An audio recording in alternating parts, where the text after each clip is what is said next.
Kisah Nabi Yusuf merupakan salah satu kisah terindah dan menarik dalam Al-Quran.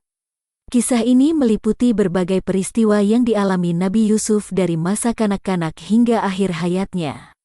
Nabi Yusuf adalah putra Nabi Yakub dan Rahil, cucu Nabi Ishak, dan cicit Nabi Ibrahim. Dia mempunyai 11 saudara laki-laki, tapi hanya Benyamin yang sebaik dia. Nabi Yusuf bermimpi melihat 11 bintang, matahari, dan bulan sujud kepadanya. Mimpi tersebut ia ceritakan kepada ayahnya yang menafsirkannya sebagai pertanda bahwa Nabi Yusuf akan menjadi orang yang mulia dan berpengaruh. Ayahnya juga memperingatkannya untuk tidak menceritakan mimpi itu kepada saudara-saudaranya yang iri dan dengki padanya. Saudara laki-laki Nabi Yusuf berencana membunuh atau membuangnya demi mendapatkan cinta ayah mereka. Mereka meminta izin ayahnya untuk mengajak Nabi Yusuf bermain di luar. Di tengah perjalanan, mereka melemparkan Nabi Yusuf ke dalam sumur yang dalam dan kosong. Mereka kemudian pulang ke rumah dengan membawa baju Nabi Yusuf yang telah dilumuri darah dan berbohong bahwa telah dimakan serigala. Nabi Yusuf diselamatkan oleh sekelompok pedagang yang lewat dan mengambil air dari sumur. Mereka terkejut melihat Nabi Yusuf yang tampan dan menarik, lalu membawanya ke Mesir untuk dijual sebagai budak. Nabi Yusuf dibeli oleh seorang pejabat istana Fir'aun yang bernama Al-Aziz. Dia memperlakukan Nabi Yusuf dengan baik dan menjadikannya anak angkatnya.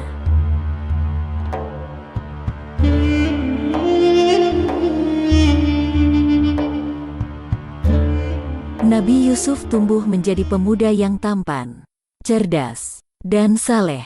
Ia juga diberi kemampuan oleh Allah untuk menafsirkan mimpi. Istri Al-Aziz, yang disebut Zulaikha, tertarik kepada Nabi Yusuf dan mencoba untuk menggoda dan merayunya. Nabi Yusuf menolak rayuan Zulaikha dan berlindung kepada Allah. Zulaikha tidak menyerah dan terus memaksa Nabi Yusuf. Suatu hari, ketika mereka berdua berada di dalam kamar, Zulaikha mengunci pintu dan menarik baju Nabi Yusuf. Nabi Yusuf berusaha untuk melarikan diri, tetapi baju belakangnya terkoyak oleh Zulaikha. Ketika Nabi Yusuf berhasil membuka pintu, ia bertemu dengan Al-Aziz yang baru pulang. Zulaikha menuduh Nabi Yusuf mencoba untuk memperkosanya dan meminta suaminya untuk menghukumnya. Nabi Yusuf membantah tuduhan itu dan mengatakan bahwa Zulaikha yang mendekatinya. Seorang saksi dari keluarga Zulaikha memberi saran untuk memeriksa baju Nabi Yusuf.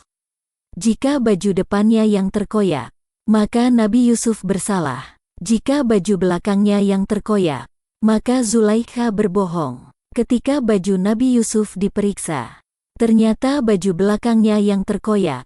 Al-Aziz menyadari bahwa istrinya telah berbuat salah dan meminta maaf kepada Nabi Yusuf. Ia juga memerintahkan Zulaikha untuk bertaubat dan berhenti mengganggu Nabi Yusuf. Namun, Zulaikha tidak mengubah sikapnya. Ia malah menyebarkan kabar tentang ketampanan dan kesalehan Nabi Yusuf kepada teman-teman wanitanya. Mereka pun penasaran dan ingin melihat Nabi Yusuf. Zulaikha mengundang mereka ke rumahnya dan memberi mereka buah-buahan dan pisau. Kemudian, ia memanggil Nabi Yusuf untuk keluar dari kamar. Ketika mereka melihat Nabi Yusuf, mereka terpesona oleh ketampanannya dan tidak sengaja melukai jari-jari mereka dengan pisau. Mereka berkata, "Maha suci Allah, ini bukan manusia, ini adalah malaikat yang mulia." Zulaikha mengaku bahwa ia telah mencintai Nabi Yusuf dan mencoba untuk menggodanya. Tetapi ia menolak. Ia juga mengancam bahwa jika Nabi Yusuf tidak bersedia, ia akan memenjarakannya.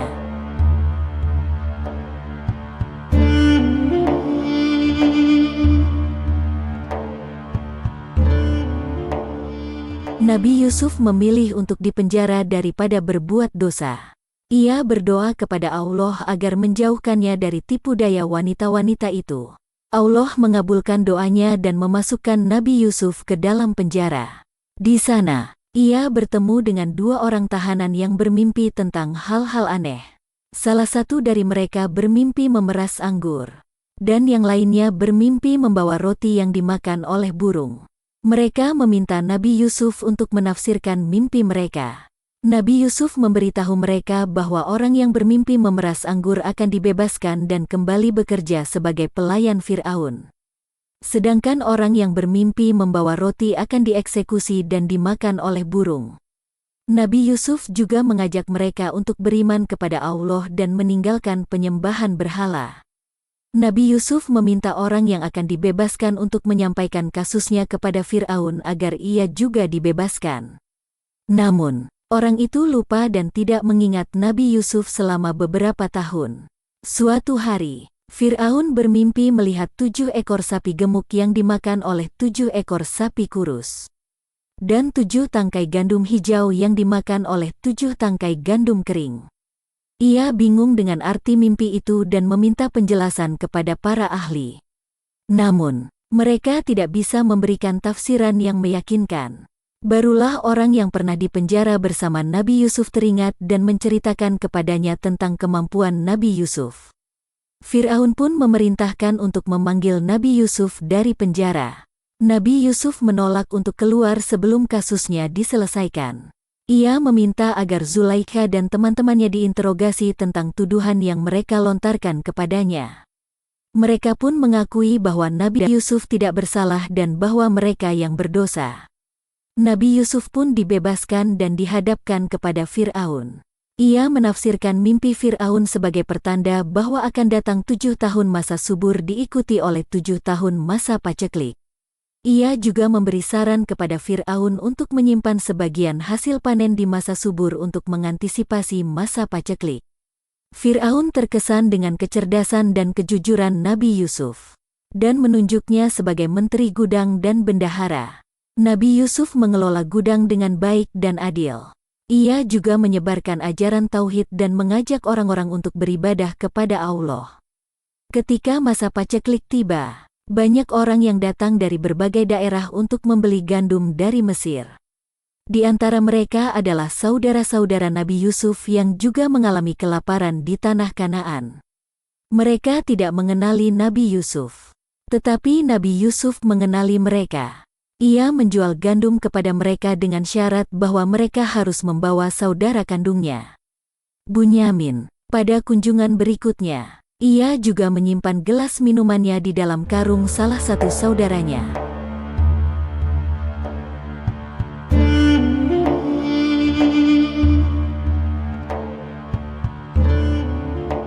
Ketika saudara-saudara Nabi Yusuf hendak pulang, mereka dituduh mencuri gelas milik Nabi Yusuf.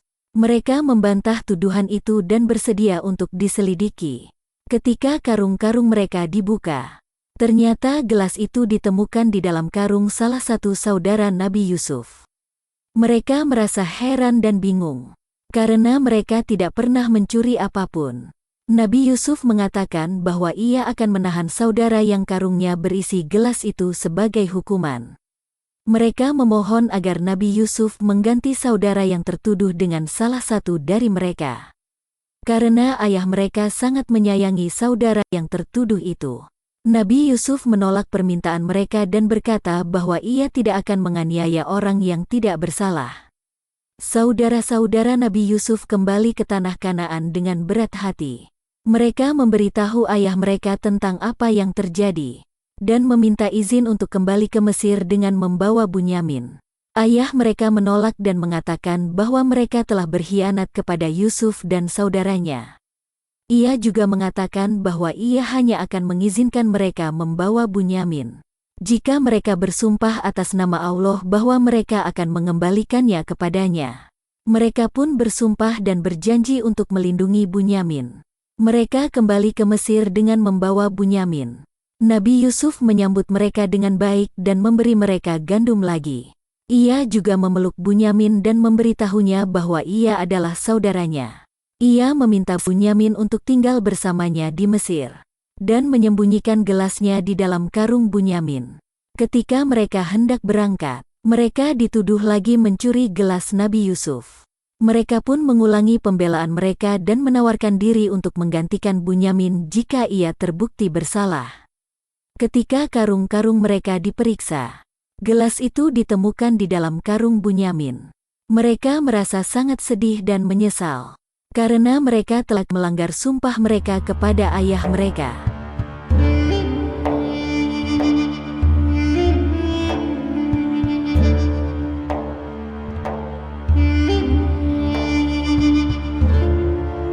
Nabi Yusuf berkata bahwa dia akan menangkap Binyamin sebagai hukuman dan melepaskan yang lainnya. Mereka memohon kepada Nabi Yusuf agar mengampuni mereka dan ayah mereka yang sudah tua dan buta.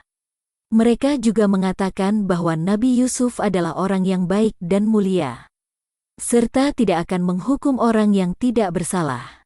Nabi Yusuf tersentuh dengan ucapan mereka dan memutuskan untuk mengungkapkan identitasnya kepada mereka.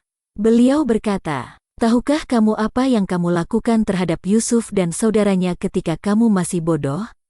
Mereka terkejut dan bertanya, "Apakah kamu Yusuf?" Nabi Yusuf menjawab, "Aku Yusuf, dan ini saudaraku." Mereka pun meminta maaf kepada Nabi Yusuf dan mengakui kesalahannya.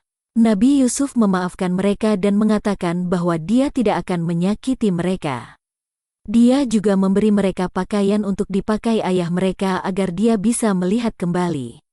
Dia memerintahkan mereka untuk kembali ke tanah Kanaan dan membawa ayah dan keluarga mereka ke Mesir. Beliau juga memerintahkan mereka untuk tidak berkelahi di jalan karena dosa-dosa mereka. Mereka kembali ke tanah Kanaan dengan gembira. Mereka memberikan baju Nabi Yusuf kepada ayah mereka dan mengusapkannya ke wajahnya. Ayah mereka bisa melihat lagi dan bersyukur kepada Tuhan. Mereka pun menceritakan kepada ayahnya bahwa Nabi Yusuf masih hidup dan menjadi pejabat besar di Mesir. Ayah mereka berkata, "Sesungguhnya aku telah mengetahui hal itu sebelum engkau memberitahuku. Namun aku menyimpannya dalam hati." Mereka pun meminta maaf kepada ayah mereka dan memohon agar mereka didoakan agar mereka diampuni. Ayah mereka juga mendoakan mereka dan berkata bahwa dia akan memohon ampun kepada Tuhan untuk mereka.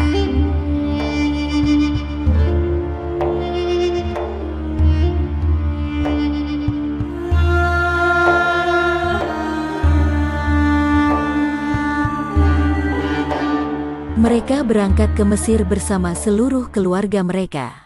Nabi Yusuf menyambut mereka dengan hangat dan memeluk ayah dan saudara-saudaranya. Dia pun mengangkat ayahnya naik tahta dan meminta seluruh keluarganya untuk sujud kepadanya. Inilah kegenapan mimpi Nabi Yusuf yang dilihatnya semasa kecil. Allah SWT berfirman, "Demikianlah Tuhanmu telah memilih kamu dan mengajari kamu beberapa tawil, tafsir, hadis, mimpi, dan menyempurnakan nikmat-Nya kepadamu dan keluarga Yakub, sebagaimana Dia telah menyempurnakannya terlebih dahulu pada kedua kakekmu, Ibrahim dan Ishak. Sesungguhnya Tuhanmu Maha Mengetahui dan Maha Bijaksana." Yusuf 6. Nabi Yusuf meminta izin kepada Fir'aun untuk menempatkan keluarganya di Mesir.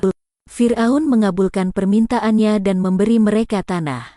Setelah keluarga Nabi Yusuf tinggal di Mesir, mereka mendapat perlindungan dan kesejahteraan dari Nabi Yusuf yang menjadi menteri gudang dan bendahara. Mereka juga mendapat kesempatan untuk beriman kepada Tuhan dan mengikuti ajaran Nabi Yusuf. Namun setelah Nabi Yusuf wafat, keadaan berubah. Fir'aun baru tidak menghormati Nabi Yusuf dan keluarganya. Ia bahkan menganiaya dan menindas Bani Israel keturunan Nabi Yakub. Ia pun memerintahkan untuk membunuh seluruh anak laki-laki Bani Israel, karena takut akan munculnya nabi yang akan mengalahkan kekuasaannya. Inilah awal mula kisah Nabi Musa yang lahir di tengah kezaliman Fir'aun.